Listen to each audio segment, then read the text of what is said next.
Magkano nga ba nagastos namin sa aming Puerto Galera trip? Tara, gastos reveal! From PTEX to Batangas Port, 214 pamasahe. Terminal fee, 30 pesos. Environmental fee, 120 pesos. Fast craft mula Batangas to Puerto Galera for 2 hours, 480. From Puerto Galera Port to our accommodation, bayad kami sa tricycle ng 25 pesos. Accommodation for 2 days and 1 night with food, 880. Guys, kasama na dun yung food ha. Lunch, dinner, breakfast, and lunch.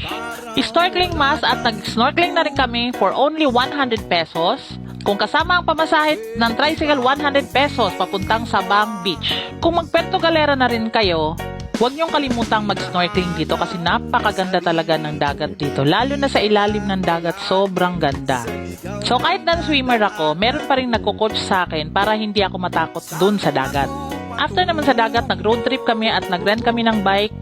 For only 560 ang nagastos ko, 2 tao na. At umikot-ikot kami dito sa malapit sa Puerto Galera na mga tourist spots.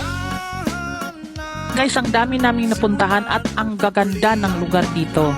So for 2 days and 1 night, ang total na nagastos ko is 2,509 only.